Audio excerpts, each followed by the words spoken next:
저도 주제에 맞는 또 찬양 불러주셨네요. 성경 말씀 보겠습니다. 에베소서 6장 5절부터 9절까지입니다. 에베소서 6장 5절부터 9절까지.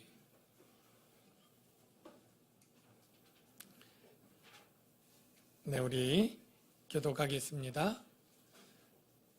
종들아 두려워하고 떨며 성실한 마음으로 육체의 상전에게 순종하기를 그리스도께 하듯 하라.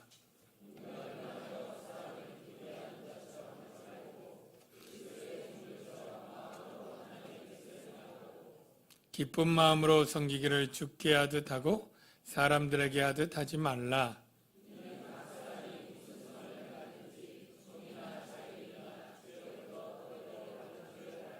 다 같이요. 상전들아 너희도 그들에게 이와 같이 하고 위협을 그치라. 이는 그들과 너희의 상전이 하늘에 계시고 그에게는 사람을 외모로 취하는 일이 없는 줄 너희가 알미라. 아멘. 우리 좌우에 사랑합니다 인사하겠습니다. 사랑합니다. 사랑합니다. 네. 사람이 행복하게 느끼는 가장 중요한 그러한 원인들은 바로 관계에 있다고 생각을 합니다. 사람이 많은 것들을 소유하고 원하는 것들을 얻는다고 할지라도 그가 가까이 살아가는 사람들과 관계가 나쁘면 그는 행복할 수가 없죠.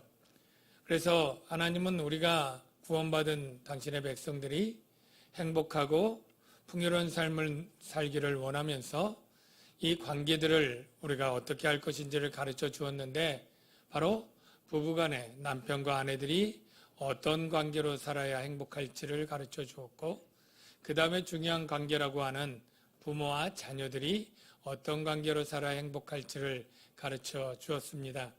그리고 오늘은 이어서 그 다음 중요한 관계인 여러분들이 일할 때 상사나 또는 부하 직원과의 관계가 어떠해야 될지에 대해서 이야기를 하고 있습니다.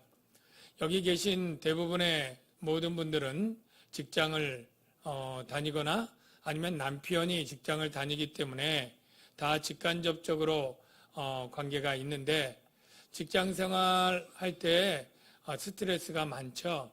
우리 청년들은 어떤 직장을 가야 될지 내가 어떤 직업을 얻어야 될지 고민을 청년뿐 아니라 어려서부터 그 준비를 해오면서 평생을 준비하고 있죠.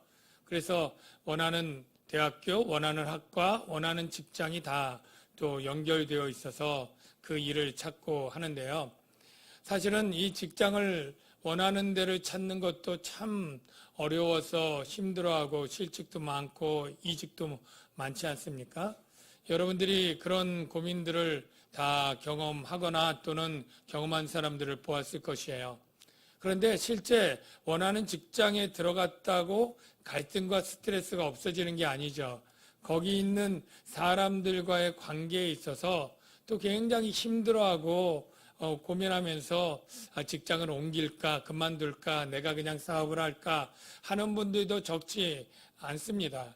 아마 여러분들 가운데도 그런 고민이 있는 분들 혹은 참 직장 상관과 관계가 너무나 힘들어서 정말 내가 힘 있고 능력 있으면 그냥 나가서 독립하고 싶은 마음을 늘 가지고 있었던 사람도 있고요. 오히려 정말 이 부하 직원이 속썩여서 내가 참 힘들어하는 그러한 사람도 있을 것입니다.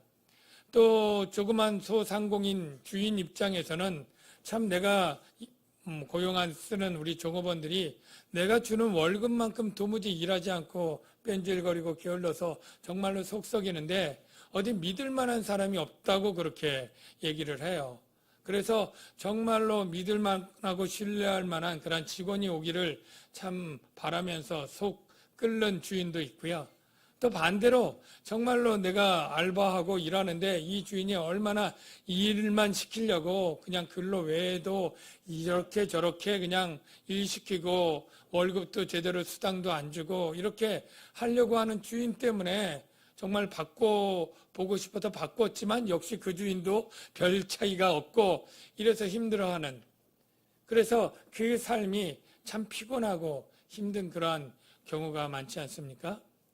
오늘 말씀은 그에 대한 그 말씀이라고 생각이 되는데요. 오늘 본문에는 종과 상전에 관한 이야기입니다. 물론 오늘날 종과 상전에 직접 해당되도록 노예제도가 있는 것이 아니기 때문에 우리랑 먼 얘기 같지만 그 원리는 동일하기 때문에 우리에게도 적용되고 깨닫게 하는 부분이 분명히 있다고 생각을 합니다. 그러나 오늘 본문의 상황과 본문의 내용들을 먼저 살펴보면서 우리에게 적용하는 그러한 일이 필요할 것 같습니다.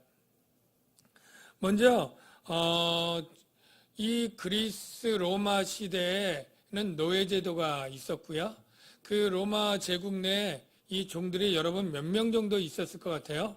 예, 종들의 숫자 뭐 생각은 안 해봐서 가늠이 되지 않지 않습니까? 저도 조사해 보니까 3천만 명이 있었다 그렇게 얘기를 해요. 여러분 굉장히 많은 수 아닙니까? 3천만 명. 어떻게 보면 제국 내 이 로마 시민보다 종들이 훨씬 더 많았던 거죠. 그러니까 4인 가족의 종들이 7, 8명씩 되는 그런 일을 생각해 볼 수 있는 거죠. 그러니까 이 종들과 주인 간의 관계가 모든 가정마다 대부분 다 있는데 이 종들은 굉장히 인권이 없는 것 여러분 짐작할 수 있죠. 그 당시는 뭐 여자나 또 아이도 인권이 참 거의 없었는데 하물며 이 종들은 얼마나 더하겠습니까? 종들이 이렇게 많았던 이유는 전쟁에서 지면 포로가 되기가 십상이었다 그래요. 그리고 돈을 빌리거나 채무가 되면 종으로 팔려가야 됐고요. 또 종의 자식들은 그냥 종이 되는 세습하게 되니까 종도 많아지게 되는 거죠. 매매도 할 수 있고요. 네. 이렇게 인권이 없는 이 종들, 그래서 정말로 그 당시에 우리가 철학자 중에 유명한 사람 아리스토텔레스, 정말 그 교양과 지성의 그 사람도 이 종들의 인권에 대해서는 무지하고 관심이 없었다는 것이 그의 문헌의 글 중에 나타나는데요. 그가 이런 식으로 말을 했다고 합니다. 아리스토텔레스가 노예는 살아있는 도구다. 인권이 없죠. 도구가 생명 없는 노예인 것과 마찬가지다. 라고 주인과 노예는 절대 우정이나 교제가 불가능한 그런 물건처럼 이해를 했습니다. 그런데 성경은 굉장히 파격적이죠. 예, 성경은 뭐라고 말합니까? 예, 그리스도 안에서 하나다라고 얘기를 해요. 예, 심지어는 형제라고 얘기를 합니다. 종이든 주인이든. 네. 그러면서 이 종들이 에베소 교회 안에 성도로 등록해서 있는 거죠. 그래서 본문에 종들아 라고 편지를 했다는 것은 에베소 교인 중에 노예와 종들이 있었다는 얘기가 되는 거죠. 주인도 있고 종도 있는 거예요. 그럴 때 종들에게 바로 가르침을 주면서 바로 그 상전과 어떻게 할 것을 가르쳐 주는데요. 저와 여러분들 대부분은 아마 직장을 다니면 경영자보다는 아무래도 이 직원으로 있는 분들이 종업원으로 있는 분들이 많을 텐데요. 어떤 가르침을 주는지 한번 살펴보시고 여기 계신 분 중에 고용주로 월급을 주고 계신 분들도 있죠. 예, 한 분이든 두 분이든 그분들은 이제 상전에게 주시는 말씀을 들으면서 오늘 이런 문제들을 해결해 나가면 좋겠는데요. 사실 둘이 굉장히 대치점에 있지 않습니까? 제가 잘 모르지만 요즘 최저임금 막 상반간에 서로 이견이 다른 건 여러분 아시잖아요. 그래서 노동자들은 왜 이렇게밖에 안 올려주냐? 내년도에 8,530원인가요? 뭐 8,350원인가요? 작다 그러고 노동자는 고용주 입장에서는 소상공인들은 이렇게 하면 우리가 알바생보다 더 못 번다. 우리는 망하라는 거냐? 뭐 이렇게 하면서 차등 할 것을 또 요구하고 뭐 이렇게 갈등이 있지 않습니까? 바로 이런 갈등을 오늘 말씀을 통해서 좀 깨닫고 우리 그리스도인들의 이 직장 생활 또는 사업 이런 것들에 있어서 좀 깨닫는 은혜들이 있기를 바랍니다. 먼저 종들에게 말씀을 하는데요. 예, 우리 고용 종업원이고 노동자이고 직원인 여러분들 잘 들으시길 바랍니다.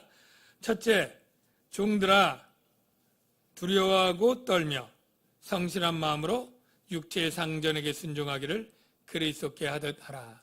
자, 여기서 중요한 것 육체의 상전에게 순종하라입니다. 육체의 상전. 육체의 상전이 뭘까요? 그냥 상전이면 상전이지. 바로 하늘의 상전이 뒤에 나오기 때문에 대비되는 말인데요. 하늘의 상전은 세상 믿지 않는 사람에게는 상관이 없어요. 하늘도 하나님도 믿지 않으니까. 그러나 저와 여러분들은 다 하나님을 믿고 하나님이 우리의 상전이고 우리가 그의 종인 줄로 믿습니다. 우리를 창조하시고 우리에게 일을 주신 바로 하나님이 주인이시고 우린 바로 종인 것이죠. 그래서 하늘의 상전 말고 우리가 세상에서 직장 생활하면서 육체의 상전이 있죠. 그 육체의 상전에게 순종하라. 이게 주님의 뜻인 줄로 믿습니다. 여기 혹시 이렇게 위에 상사랑 막 대치하고 갈등하고 있는 분이 있다면 여러분 순종하시기를 바랍니다. 그게 주님의 뜻입니다. 그런데 순종할 때 어떻게 해야 되느냐? 세 가지 원리가 있어요. 첫째, 두려워하며 떨며. 이게 첫 번째 원리고요. 두 번째, 성실한 마음으로. 세 번째, 그리스도께 하듯. 이렇게 세 가지 원리가 있습니다. 두려워하고 떨며 육체 상전에게 순종하라 그러면 가가지고 무서워서 더더더 떨면서 말도 못하고 이렇게 굽신거리고 비굴한 태도를 하라는 것이 아닙니다. 그런 게 아니고요. 두려워하며 떨면은 그 마음 태도와 자세인데요.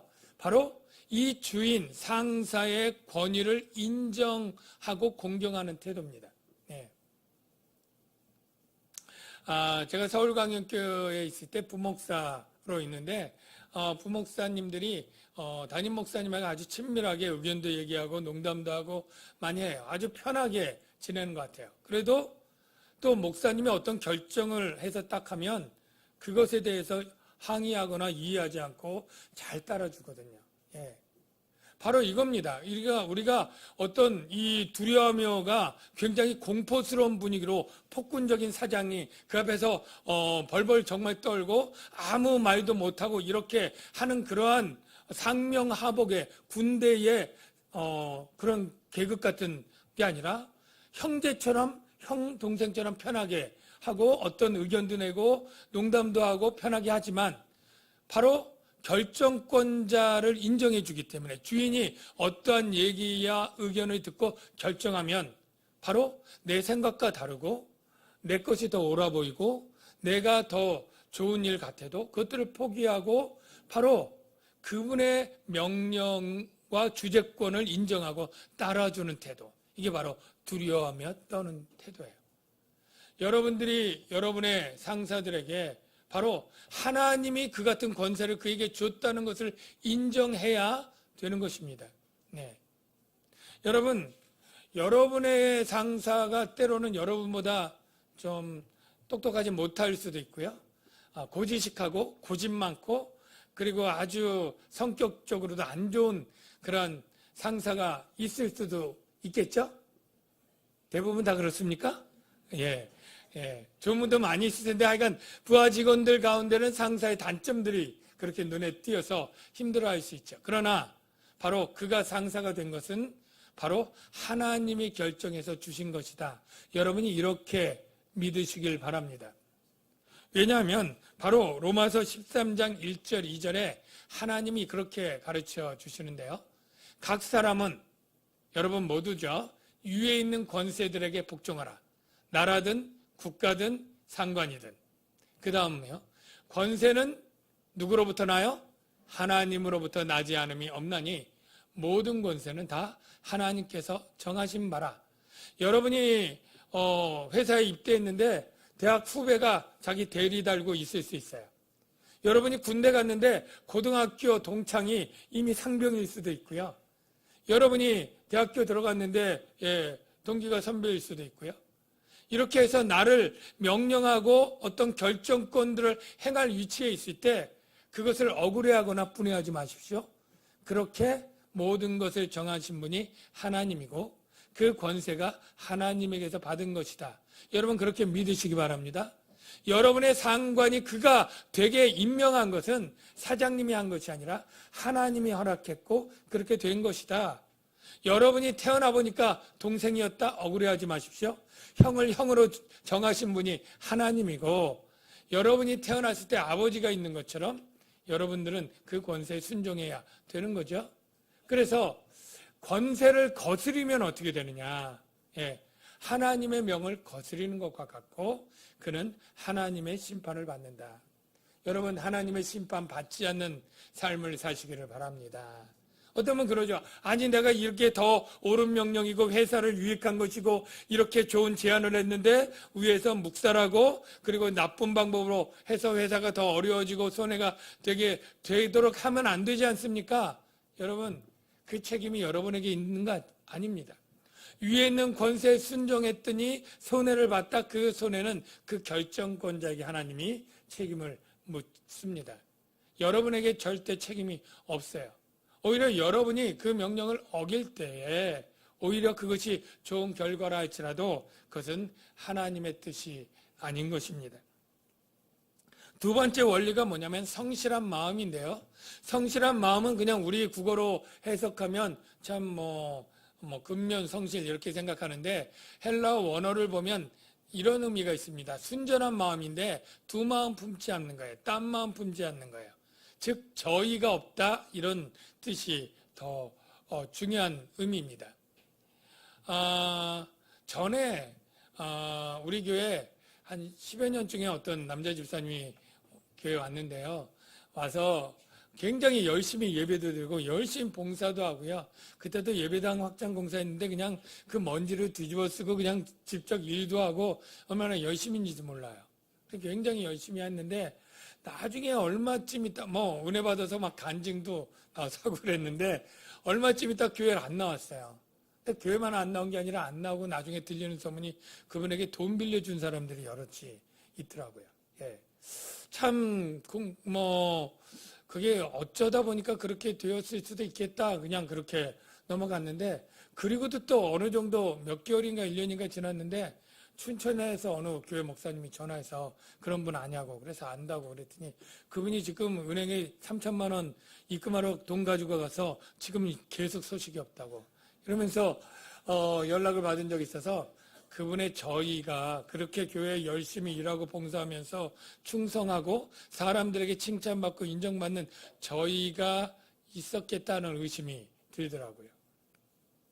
여러분 우리가 주인한테 열심히 순종하고 일할 때 주인을 기쁘게 하기 위해서 순전한 마음으로 여러분 일하시는 분들 되시기를 바랍니다. 그런 분들이 없겠지만 세상에 보면 그런 분들이 있더라고요.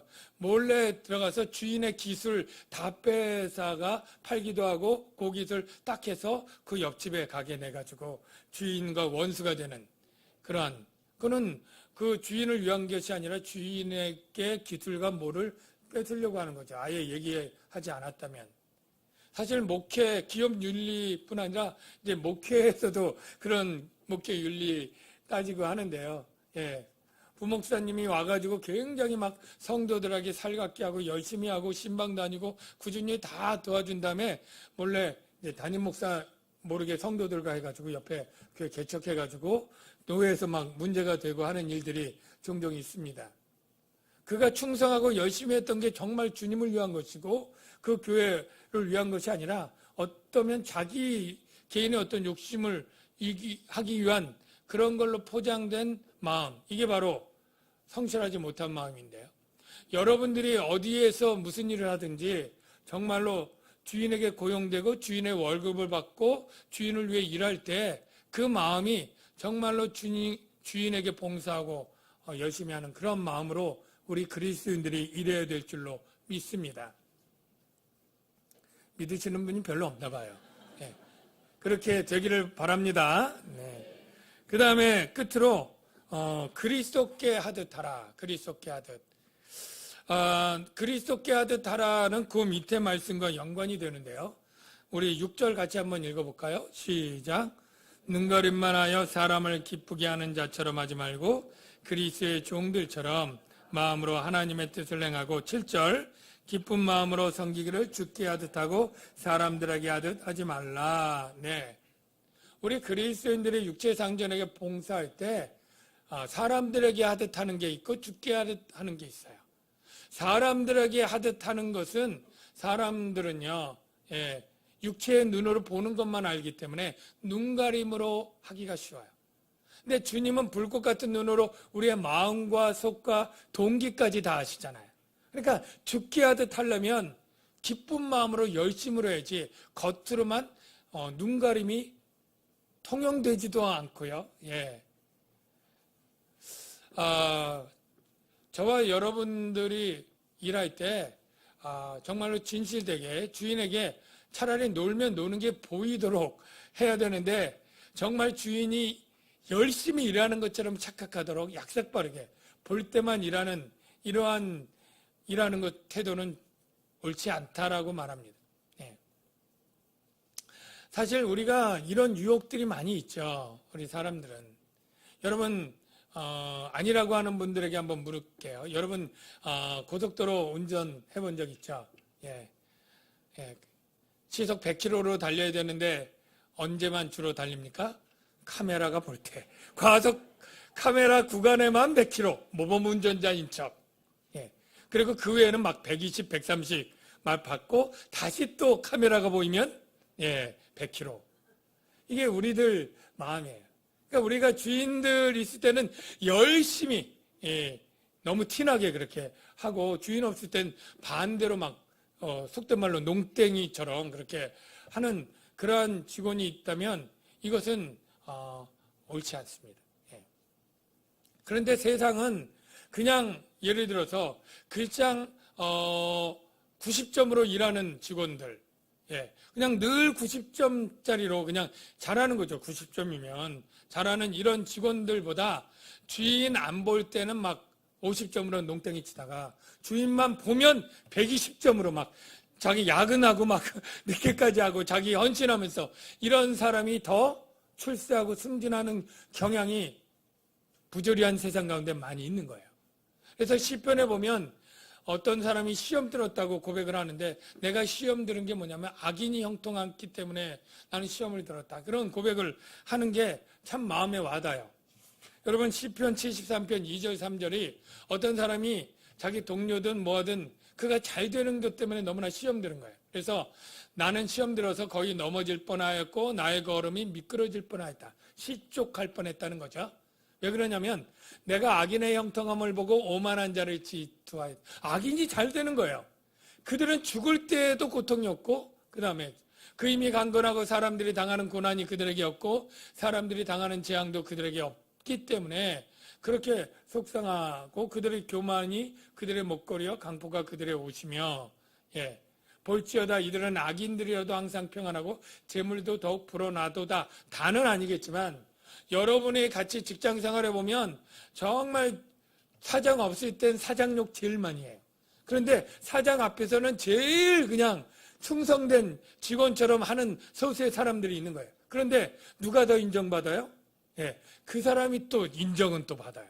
그래서 먼저 승진하고 월급 먼저 되고 먼저 과장되고 뭐 이런 경우가 있을 때 정말로 정직하게 늘 똑같이 일하는 분들은 너무나 화가 나고 억울한 것이죠. 그러나 그렇게 위선적으로 눈가림으로 일하는 것이 옳지 않다. 그리고 하나님이 반드시 심판한다 얘기를 합니다. 그가 그렇게 높은 자리에 많은 월급 받는다고 더 행복해지지 않고요. 오히려 내가 성실하고 정직하게 일할 때 누가 보상해줘요? 하나님이 보상해 주는 줄로 믿습니다. 8절을 보십시오. 시작. 이는 각 사람이 무슨 선을 행하든지 종이나 자유인이나 주께로부터 그대로 받을 줄을 알미라. 하나님이 성실하게 일한 모든 사람에게 반드시 하나님이 아시고 보상해 줄 줄로 믿습니다. 그래서 여러분들은 직장에서 일할 때 여러분에게 월급 주는 그 사람을 기쁘게 하기 위해서 여러분 열심히 일하는 모든 그리스도인들이 되시기를 주의 이름으로 축원합니다. 그런데 문제는 늘 우리는 그러죠. 주인 입장에서는 내가 월급 주는 사람은 월급만큼도 일 못한다 이렇게 생각하고 아까워하고 화를 내고, 또 일하는 입장에선 내가 일하는 만큼 내가 보상과 보수를 못 받는다. 이래서 불만이 있어서 노사 갈등이 계속 있지 않습니까? 그런데 사실은 이 주인은 종업원 입장을 생각해야 되고요. 종업원은 주인 입장을 생각해야 됩니다. 예.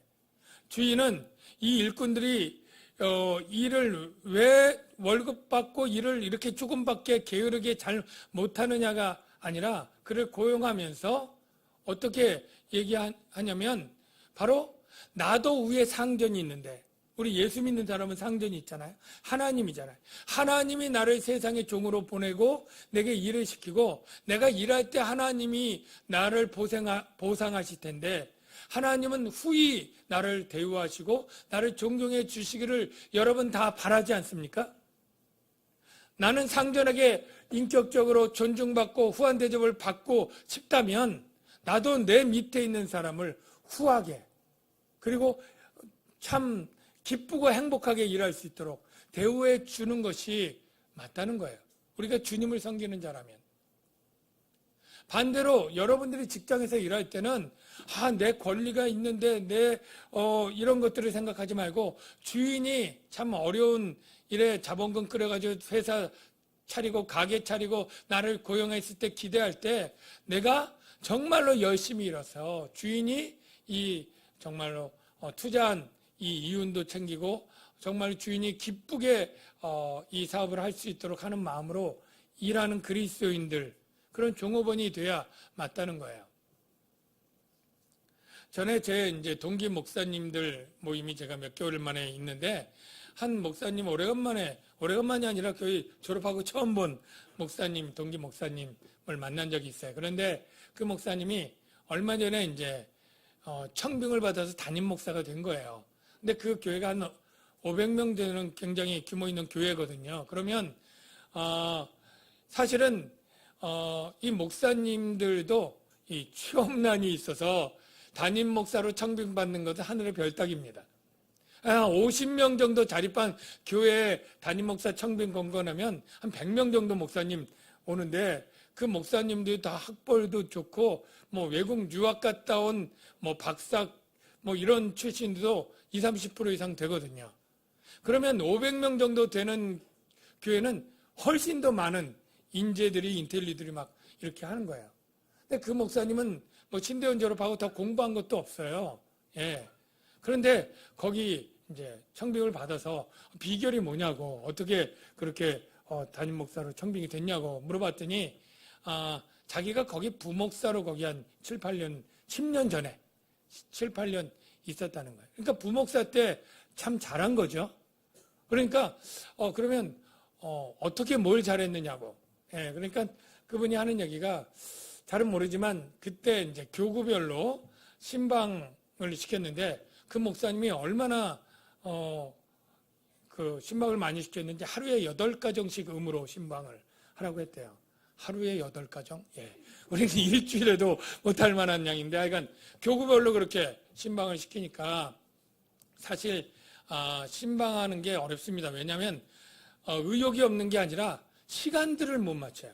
예. 다 맞벌이에다가 다 선약 있고 뭐 하니까 그 8가정을 옛날처럼 그냥 다 집에 사람들이 있고 문 열어줄 때 쉬운 얘기지, 요즘은 어렵거든요. 그러니까 한만 연락하고 해도 하루에 6가정 이상을 못 하는 거예요. 근데 하여간 그 6가정, 7가정을 늘 하고, 그 신방 일지 보고서를 몇 시에 누구 만나고 어떤 얘기하고 예배 드리고 이걸 다 또 쓰는 거예요. 하여간 그게 일이 또 힘든데 자기가 그걸 쭉 했다는 거예요. 근데 이 다른 목사님들은 하다 못할 때가 있잖아요. 바쁠 때도 있고 뭐 할 때. 근데 안 하면 막 불호령이 떨어지고 하니까 때로는 전화 신방만 하고 이렇게 또 갔다고 이렇게 낸 적이 있는데, 목사님이 또 그럴 때는 전화를 해가지고 혹시 오늘 저기 목사님 가서 저 신방 잘 받았냐고 확인을 한다는 거예요.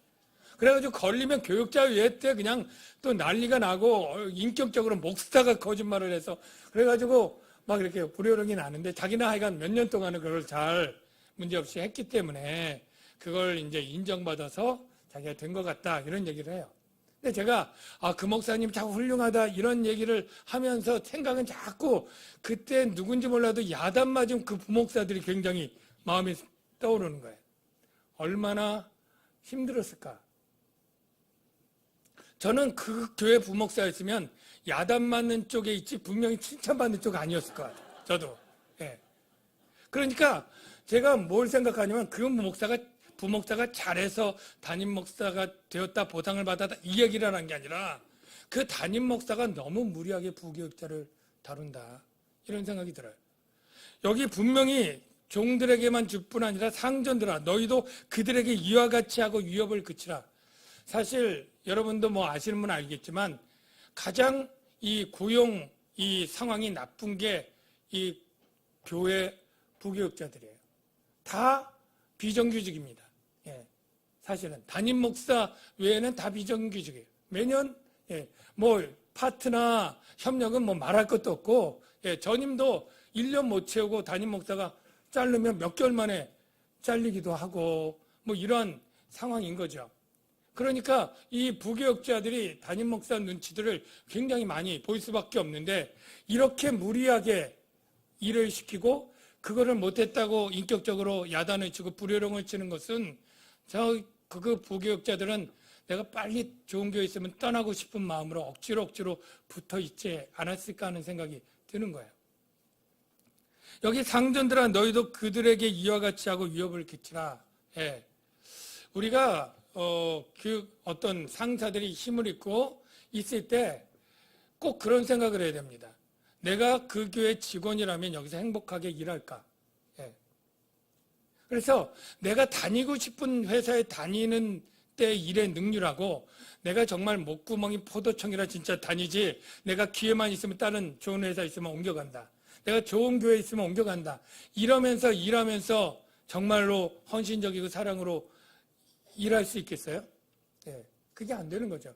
물론 여기 부교육자들 저 뒤에 듣고 있어서 어떤지 모릅니다만은 정말 내가 빨리 교회 정리하고 나가고 싶은데 지금 있다. 이런 마음이 아니라 정말 있고 싶고 일하고 싶은 회사 정말로 하고 싶은 그런 조건을 만들어줄 의무가 주인에게 있고 상전에게 있다는 거예요.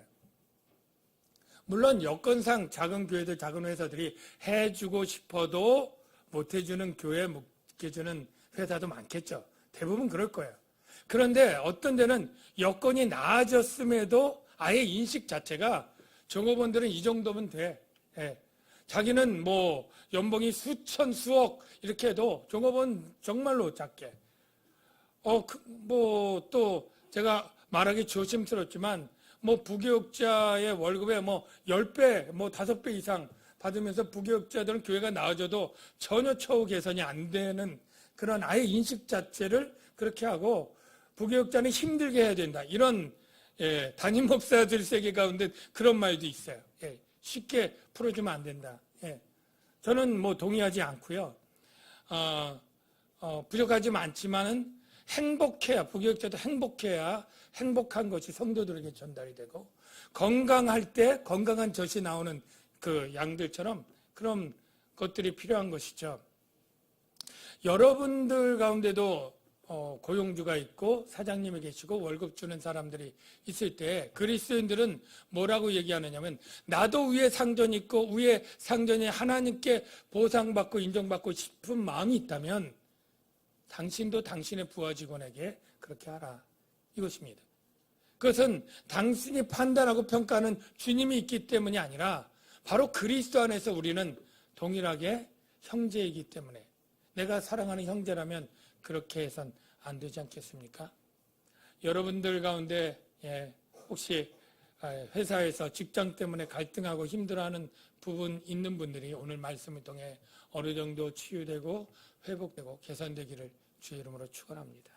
이 시간에 우리 말씀을 생각하면서 우리 기도하기 전에 찬양할 건데요. 오늘 이곳에 계신 성령님, 사실 주님께서 우리에게 주시는 말씀들을 우리가 순종할 수 있도록 알면서도 못하는 게 너무 많지 않습니까? 또 현실적으로 어려움도 있지만 우리가 성령님 가르쳐 주는 대로 우리가 순종하고 할 수 있도록 주님 도와주시옵소서. 같이 찬양하면 좋겠습니다.